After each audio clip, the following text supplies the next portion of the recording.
Yeah, yeah. Yeah, yeah. Yeah.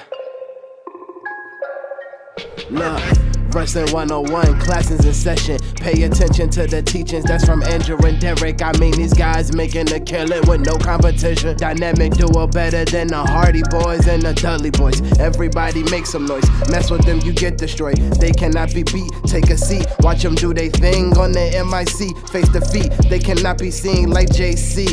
Oh my goodness, it's a killing spree.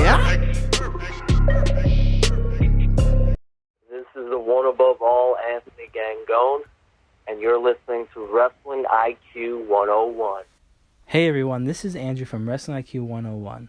When I'm not hosting our podcast, I'm usually at collarandelbowbrand.com. That's right, Collar and Elbow is the only place that combines wrestling with street attire. And I know what you're thinking, I want to look fashionable too, and I also want to save 10%. So head over to collarandelbowbrand.com and use the promo code WIQ101 and look fashionable and save some money. And now, on with the show. Hey everyone, welcome back to another edition of Wrestling IQ 101. I'm Andrew, and you can follow Wrestling IQ 101 on Facebook, Twitter, and Instagram at Wrestling IQ 101. You can subscribe here to check out past episodes, this episodes, and even future episodes. And today, my guest is Boom Harden, man. How are you doing? I'm doing good right now. I'm doing just fine. Yeah, man, I'm excited to have you on. I've been eyeing your career for a little bit now. I mean, I've seen you at past shows.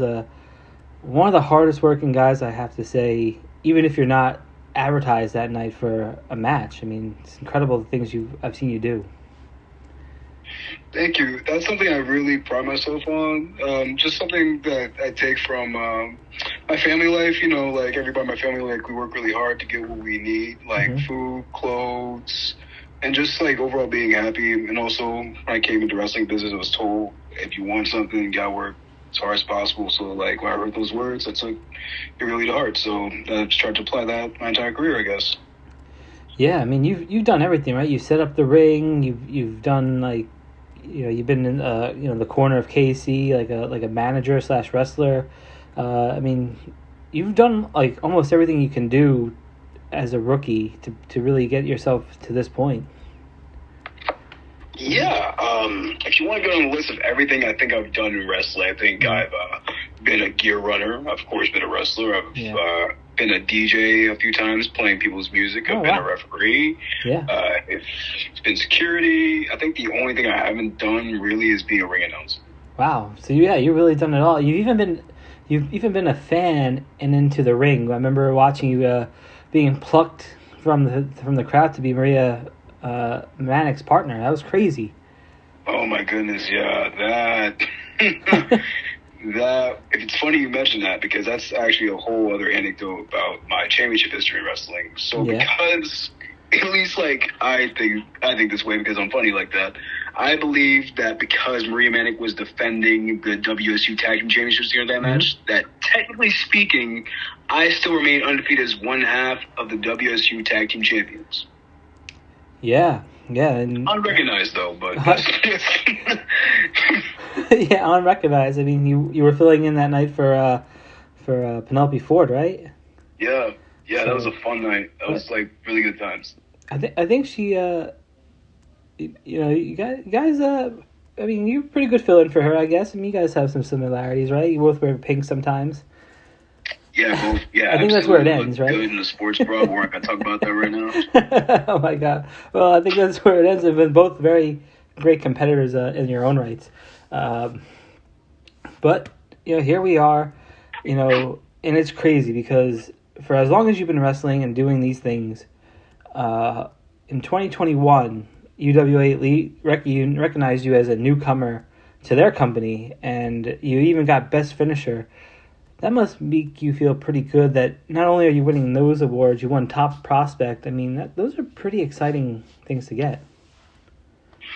It definitely is because it just proves and that my hard work is proving myself right. It's proving that I've been applying myself properly and that the people that I work for are recognizing it, which is really good. Not only that, but the fans that I put on my shows for really recognizing that.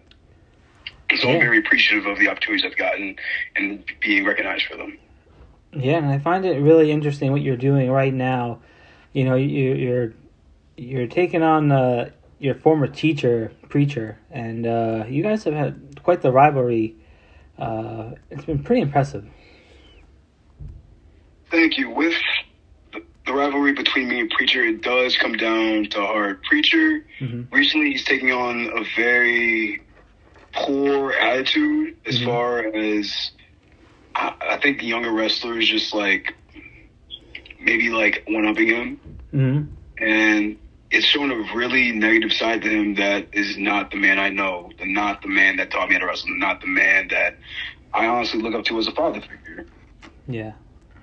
And yeah, I've heard you say that in other videos. I mean, he's also been, he's been guiding your career, right? He's helped you get into other places and really keep you grounded, right?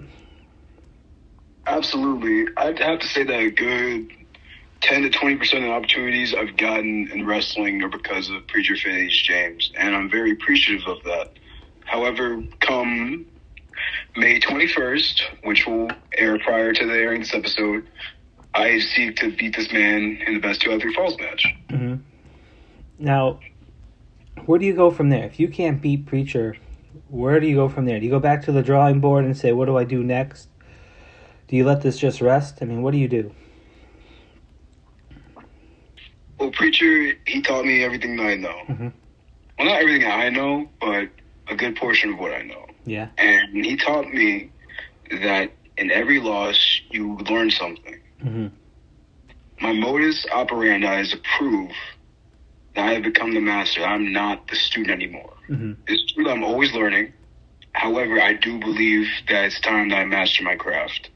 And granted, he does have more experience than me. That if he does come out on top, then I just have to shake his hand. Regrettably at that, but still, I have to shake his hand and admit on that night he is a better man. And I have no choice but to go back to the drawing board, maybe reassess myself at that point. Wow. I mean, that's going to be a compelling matchup. I mean, you're going to want to check out UWA Elite. So keep your eye on this match because it's going to be a brutal fight. And teacher versus student. You definitely want to see that. Check out, however you get that match, just check it out. Be there or something. But also talking about UWA Elite, it's kind of funny because you were thrown into a fatal 4-way with UWA's 3 top stars, Mike Seaway, King Tech, and of course BT Bull. How was that for you? Because these guys are stables there. These guys are familiar with the fans. How is it for you being the newcomer in that match? When I first came to UWA Elite, I wasn't really aware of the history of the company itself and of the performers and wrestlers in there. But granted, once I became a mainstay roster member, I took it upon myself to learn about the UWA Elite history and learning about everything that KTB and Mike Seaway and everybody's done there. It was kind of jarring being in that match because I understood that in terms of that company within itself, I'm rolling with the big boys, but I've always been that little dog with the big dogs, just trying to scratch and claw and fight my way for everything I get. And I took that as a challenge, and I think I rose up well enough. Yeah, really impressive. Those guys, they have a loyal fan base to themselves, and it's kind of amazing. Because you were in there with 3 of the best, well-known superstars in that company. So it's kind of I thought that was kind of a big deal for you, which I thought was kind of incredible. Before we talk about CMD, I mean, everyone knows you're from Camden. What kind of things did you like growing up in Camden?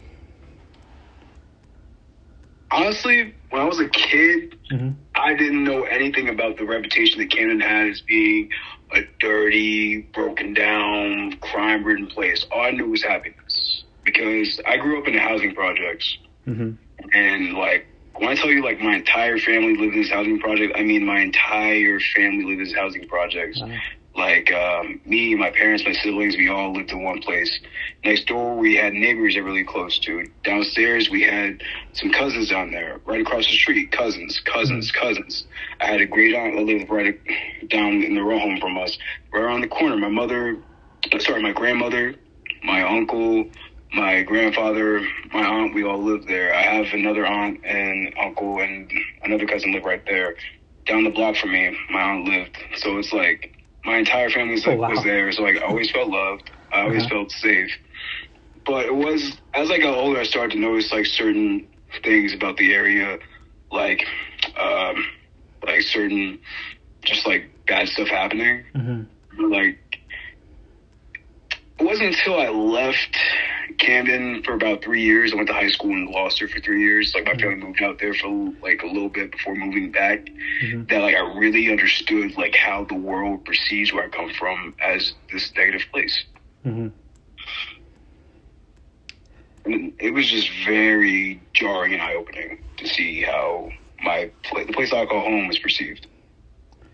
Yeah, you know, and it's funny because you know what you're going through right now with Lince Dorado. It's personal, and you can tell that. I mean, you got in the ring, you called him out, you know, his first night there at CCW, and, I mean, he made it. He made it out of Camden, and he made a life for himself in the WWE. How does this start? I mean, how did you just, you know, pick a fight with Lince Dorado? Well, I'd like to preface that by saying that Lince Dorado is a competitor that I absolutely have the utmost respect for. Yeah. However, as an individual that comes from Camden, New Jersey, and as an individual who, like, wanted to make strides in wrestling, I think that he went about it in a way that I couldn't really stomach. Like, a lot of the time when you see people that come from the hood or something, you see somebody that comes from a downtrodden area, you usually see them, like, coming back, like, giving thanks, like, something. Like, you see rappers do it all the time. Like, show up, like, donate to a school or come out, like, remember where they come from. And, like, I don't be wrong in saying this, I don't feel like Lince Dorado did that at all. Really? And, yeah, like, I feel like he kind of, like, just, like, left the hood and everybody that lives in it just, like, high and dry. Yeah, honestly, I had no clue he was from Camden until this whole thing kind of blossomed. And I guess what you're saying is there's some validity there's some truth to that, because you would never know. But does that make him less threatening to you, or are you taking him very seriously when you match up with him?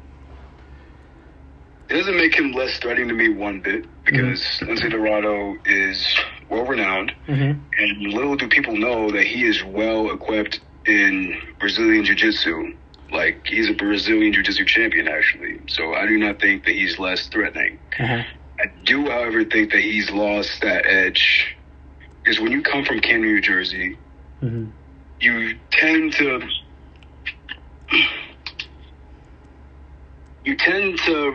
remember what it's like to go without. Yeah. And I think that given his success, he may have forgotten that. And at least in my opinion, I haven't really tasted that kind of success yet. So I'm still, like, willing to do any and everything to try to get that. So I'm pretty sure that's the edge I have on him. Yeah, and you can tell that because, like you said, you've done everything but ring announce to get where you are. I mean, and that speaks for itself, I believe. You know, like you said hard work pays off, and all these things that you've been doing, and I think that's going to help propel you even further here in wrestling, because it's just a good attitude to have. You know, I was thinking about our past. I remember we were at in South Philly, and you guys had won your match, and you guys had started leaving, and my job was to interview you guys. And I was like, guys, come back. I don't know if you remember that. And Charlie had that show, but it was a highlight for me because I got to talk to you and, like, Dalton and stuff like that. It was pretty incredible for me. I know it was just another day at the work for you. Modern Vintage Wrestling? Yeah. Was it January of 2019? Yeah, I believe so. Yeah, you guys, tag match, yeah. yeah, you guys just like walked out. I was like, "What are you guys doing?" And you guys like ran back. You're like, "Oh yeah." I'm so sorry. I think, was it like you came out to the ring for an interview and I was the only one left in the ring? Yeah, you were the only one. Yes, yes. I was I so do happy remember you that. stayed. I was like, I know I'm doing the right thing. They told me to do this. Yes, you did. Yes, I remember that. Yeah, that was great, man. I was like, and you know, what made me want to do this even more is because I was thinking about that day just recently when we booked this interview, and I was like, he was the only one who listened to the promoter.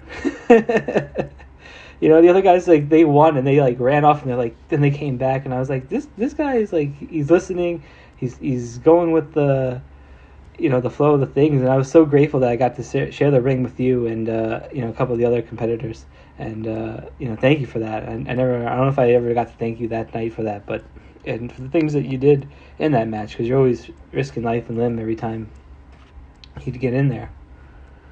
So, Well, I'd like to thank you. That means a lot to me. Thank you very much. yeah.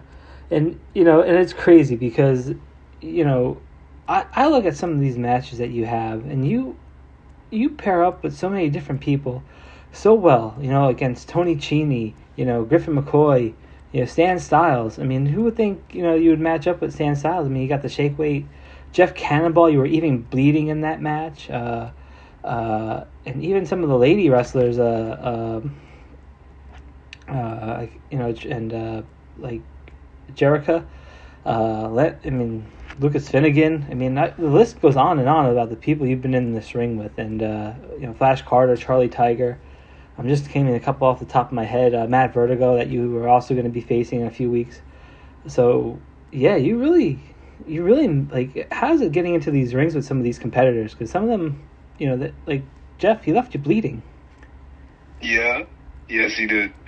The thing about getting in the ring with so many different competitors is that's at least like one factor that drives me as a wrestler. Mm-hmm.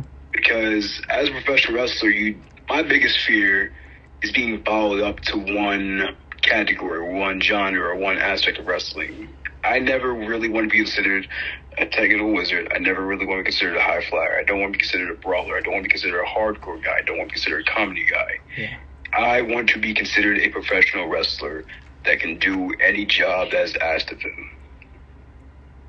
Yeah, and I think you're on your way, because you really can do so many of these different things. I remember, you know, being a part of #Blessed. You know, you would do some comedy stuff, and then like the next week later, I mean, you're having some serious matches, and I think that's pretty cool, and I think it's kind of awesome. That you feel that way, that you don't want to be tied down to one thing, and you shouldn't be. If you can do it all, why shouldn't you, right?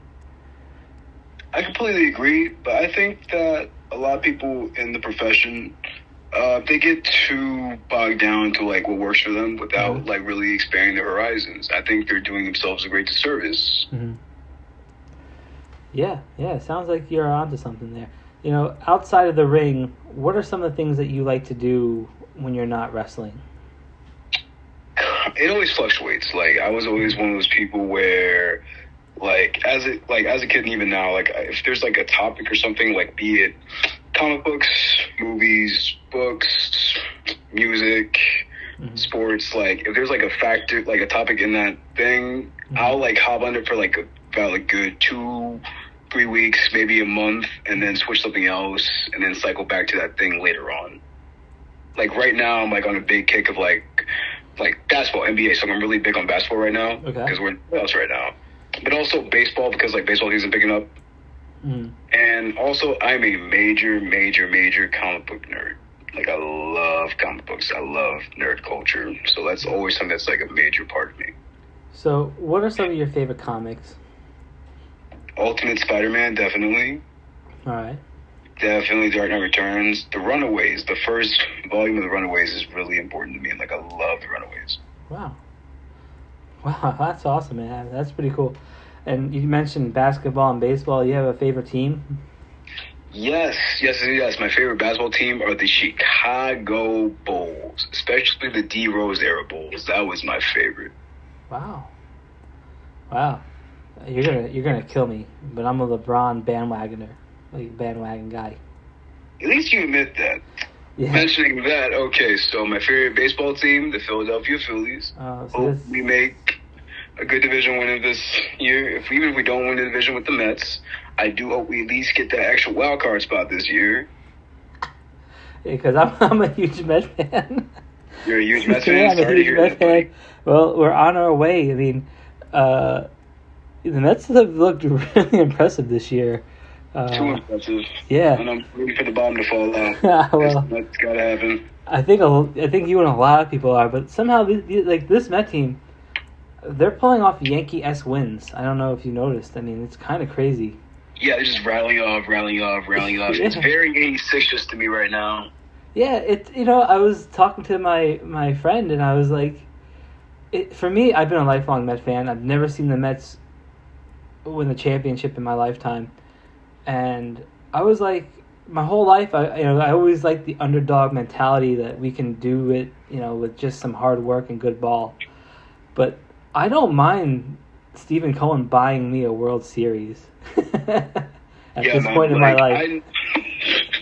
As soon as I saw that Scherzer got signed, I knew it was pretty much a wrap. Yeah, yeah, I think so too. But even like Bassett has been so impressive for the Mets. I mean, I know the Phillies I've seen them play some pretty rough games against the Mets. But there was one game they came back and they had like 5 runs, and so you can beat. I was actually at that game. Funny enough. Really? Yeah, I was at that game. I had like some pretty decent seats, I think. Uh-huh. And like they were just like rallying, it was a clunker, mind you. Like Mets fans are like right behind me, yapping the entire game. I was like, oh my god! Like we're down 4 runs. Next thing you know, 8th inning, clank. Ray Muto like hit a major homer, like really started the runs. It was beautiful, man. Almost cried. Wow, that's crazy. Yeah, it's funny because I was telling like another friend of mine when the Mets when they lose big lately. Yeah, it's been kind of crazy. And the Phillies, I mean, where are they now? They're in. Where are they in the standings? I think we're 3rd right now. 3rd? Yeah, so they still have some time to come back. While we're on sports, I'd be definitely remiss if I did not mention my all-time favorite sports franchise, and that is the Philadelphia Eagles. Baby. Oh boy, I'm not going to even mention mine because you're going to laugh. Giants. I'm a Jets fan. Yeah. No. So that's why I became a LeBron fan, because nobody that I like wins. So I had to have like one sport where there was like a winner. So I was like, I'm going to go with LeBron. Before that, I was a Kobe guy. Fair enough. But, that's definitely fair enough. Yeah, and then Shaq has always been up there for me. I just love Shaq. I don't know if you've ever seen like some of these interviews that he does, or just like YouTube videos. I mean, Shaq's hilarious. Shaq is one of the funniest athletes ever. He's one of the funniest people ever. Yeah, he just like goes. Yeah. He just goes to Walmart and buys things for people. I'm like, why can't you just come to like a store that I'm in? He's amazing. These guys are the funniest guy in the world. I love Shaq. I'm also very obsessed with his rap career in the 90s. That was... Oh, man. Yeah. Especially like his verse on What's Up, Doc? Wow, that's funny. So you're a big Shaq guy, so that's pretty cool, man. Yeah, when he said, I'm the number 1 pick where I was born in, now Christian later, loud on Zoom morning, I'm like, oh my goodness. Yeah. Yeah, it's always, right? It's always cool when, like, people in their profession always, like, step out, like, The Rock doing some music, right? That's kind of, like, I always find that stuff, like, so cool. It's cool because it tells you that, like, don't be boxed in by anything. Yeah, right? Like, Jericho, I mean, I'm not a big fan of Jericho's music, but I think it's cool that he does that. Yeah, like, he's just living life, just doing what he wants. And it's like, I can't believe this guy that does this thing is doing this thing now. Yeah. Like, that's so weird. My last CD I bought, you had to like buy the CD to meet Jericho, like in the Woodbridge Mall. So Yeah. I was like, me and my buddy went and we did it, and then he put the song, like the CD in the car. He was playing it, and I was like, this is god awful. I hope people don't, like, if I die, I hope people don't think I actually enjoyed the Fozzy album. I just had to buy it to meet him, but I thought it was cool that he did something like that. So, yeah, I think it's pretty cool when athletes or just actors just go out of their realms, because it's just showing you they can have fun and do other things. And, yeah, that's pretty neat. So, I know you mentioned comic books and some of your favorites. How did you get hooked on comic books? Was it the coloring of the drawings? Was it the stories themselves? I think it came from, it's kind of like backwards, where it's like you watch comic books, you end up watching TV shows and watching movies. Mm-hmm. When I was a kid, my all-time favorite movie is Spider-Man. Still is. The first Sam Raimi Spider-Man. Classic. Because, like, yeah, like, just have a DVD, my parents throw it on to make me shut up. I'm like, oh my god, like, he shoots webs, he's flying. And then, like, after that, I found the Spider-Man TV show. The 94 one. It aired on Toon Disney when I was a kid, so I kept watching that. Like, Spider Blood, radioactive Spider Blood. Yeah. And then from there, like, that was, like, my first, like, real, like, introduction to, like, the Marvel Universe. And then from there, like, I found out, like, what comic books were. Like, oh, like, they're actually, like, books to read. And then, like, I started getting the comic books, like, around my early teens. I'd known about them before then, but, like, my early teens, I, like, really started, like, reading them consistently. Mm-hmm. And yeah, it's like, yeah, and definitely like the storytelling, like the way that like stories are told, like on like a serialized basis, and like with the visual art style from different artists. And it's like you look at a frame and like without the lettering itself, you can kind of tell what's happening. But then the addition of like a thought bubble or like the dialogue, it adds so much more layers to what's happening. Yeah, it's true, and it's pretty cool that you mentioned like the thought bubble and the illustration, because yeah, you can sometimes look through the book and be like, wow, what are they thinking? You're watching these fighting, or they're saying, like, these people have real emotions when they're fighting each other or just even talking to each other. So it's pretty cool that you can add those layers for yourself in those comics. Absolutely. So back to wrestling. There's so many people, to look up to in wrestling. Who were some of the guys that got you into wrestling? Definitely, at least like as a fan, when I was like forming my first phase of wrestling, definitely guys like The Undertaker. Like you see like this large, like dude has long hair, rolls his eyes back of the head, chokes people. Like I was definitely attracted to him. MVP, oddly enough, like definitely like 07 MVP. Like MVP was like, I was all about him. Mm-hmm. Like his presentation, his in-ring stuff, like it was just like so different, so awesome. Definitely Chris Benoit, like a lot of Chris Benoit. Like because like I'm like a short guy myself, I'm like usually like I know I'm gonna be stocky for like most of my life at least, so like definitely try to emulate him. Definitely like a lot of Jushin Liger. And also Matt Tremont, like as I like started to like form a better opinion of like what indie wrestling was, Matt Tremont as well. Yeah, and those guys are all those are like the top picks. I mean, you can't pick a better like roster of people to look up to, except maybe the Benoit personal stuff. But as a wrestler, fantastic for sure. And that's crazy because I like the comparison. Because I could see lately, I feel like you found your voice in wrestling. You've been cutting a lot more promos, a lot more animated promos.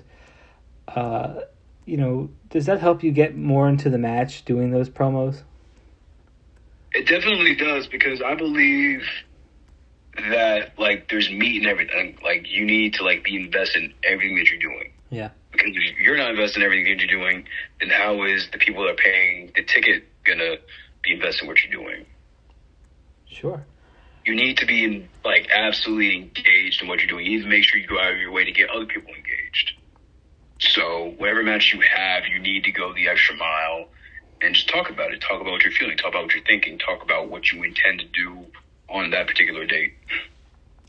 Yeah, and I know it's so fascinating to see, you get in the ring cutting promos, because I remember you would just go out there, you would have the match, and it'd be a great match. But I was like, there has to be more to this guy, and I'm glad you're finally getting a chance in some of these companies to say what's on your mind. And I think that's pretty cool because I feel like that's just another layer of things that's just contributing to this little to this major rise you've been having, because you could see it in some of the opponents that you've been facing off against.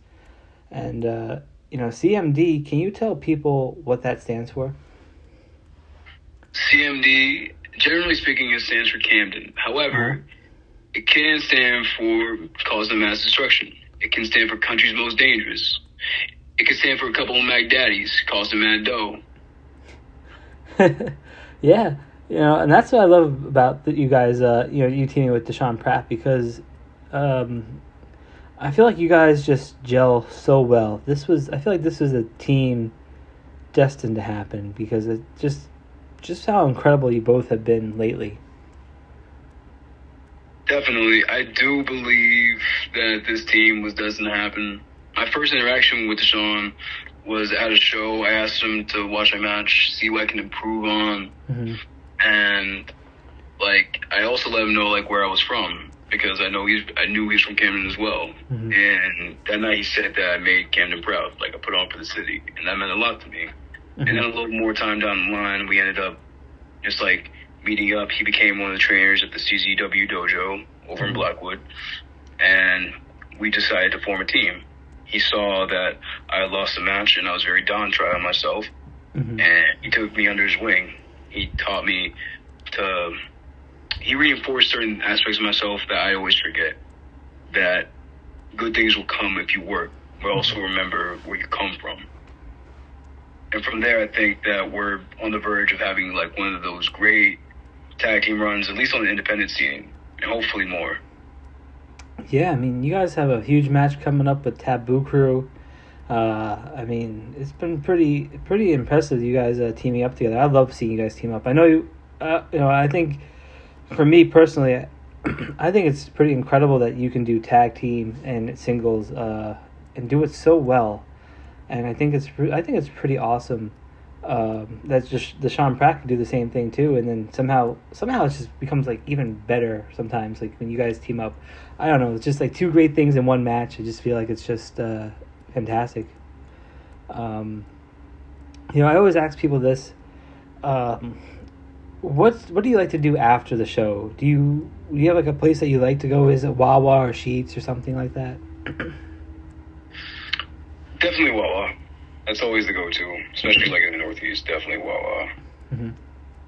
But if I am in the Sheetz area, Sheetz is very good. I will not pick a side though, because I do think that's redundant. Yeah, people fight about this. It's pretty crazy. Yes, I'm aware. Definitely Wawa. Yeah, for the people, and people will kill each other for this. And I think that's pretty cool that you just go to Wawa. There's no other, after the show kind of things you do or something like that to chillax or something? Usually Applebee's. If I'm more towards the southern area, maybe Waffle House. Wow. All right, so that's cool. Definitely Applebee's is a place to go, half price apps after the show, so... Oh yeah, definitely. So save some money and get some good eats at Applebee's. So that's definitely a plus. Are you a wings guy, boneless? Yep, boneless wings guy. Oh, you see, that's my man. You just know what to get. Sometimes if you're hungry, for $10 you get mozzarella sticks too. It's the craziest thing at Applebee's. It's fantastic. Now, yeah, who doesn't? They should sponsor this and sponsor you. You can get I some. wish. Now that I feel like you're getting, I feel like you've always had good opponents, and I feel like now you're starting to get some even bigger names interested in fighting you. Who's a dream opponent for you to have, if you could pick one?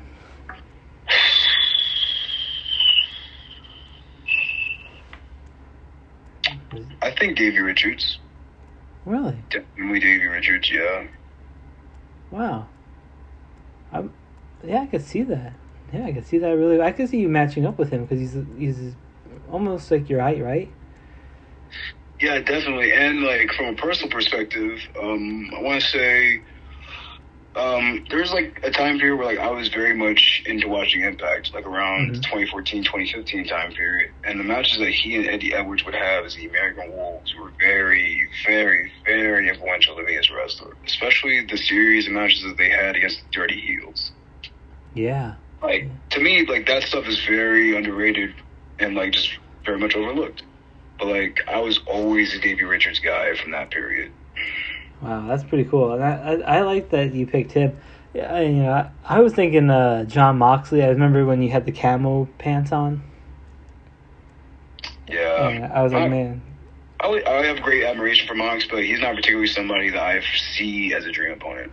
Really, yeah. I think that's you know what, you surprised me. I'm kind of glad you did, because that I could see. Yeah, I hope that happens for you, because that'd be a killer match, man. That'd be fantastic. Definitely would be. Definitely. Yeah. Definitely. So, and it's kind of crazy, man, that you've been able to, have you had a favorite match so far that you've been involved in? A favorite match that I've been involved in.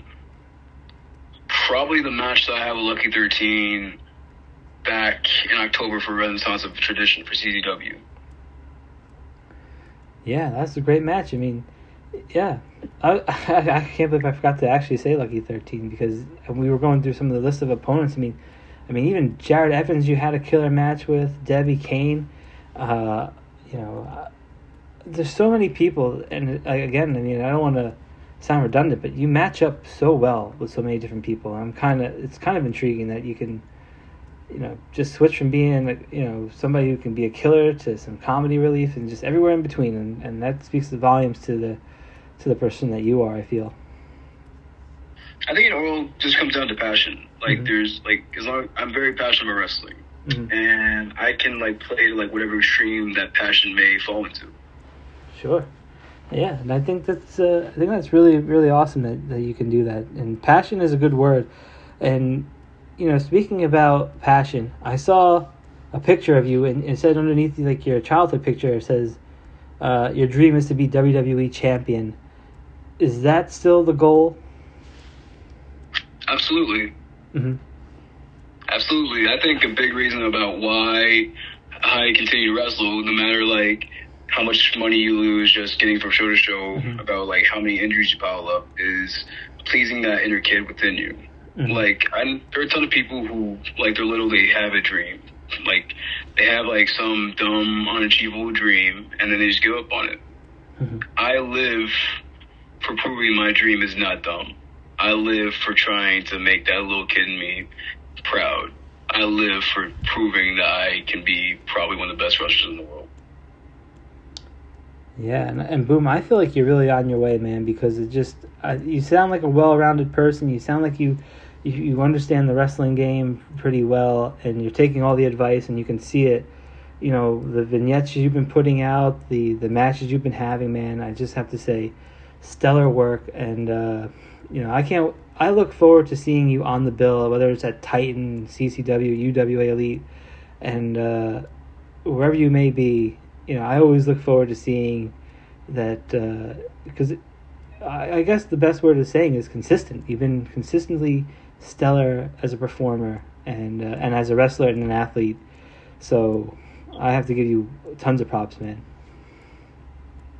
Once again, I really do appreciate that. It's nice knowing that my hard work is paying off. Yeah, and you could see it. You could see top prospect. You can see newcomer. I don't think they throw around these things lightly. So, and I would hope they didn't, because these things here have real valor to the fans and to the wrestlers, because they symbolize your improvement. And so I hope to see you do some even more impressive things this year and next year. And I hope you achieve your dream of holding up that WWE Championship, because I'm going to be there being like, yeah, this guy's the man. So, but Boom, I have to tell you, I had so much fun talking with you. And where can people get you on social media if they want to connect? I can be followed at Boom Harden on Facebook. I am Boom Harden on Instagram, Boom Harden on Twitter, and Boom Harden on Snapchat. But also I have a Boom Harden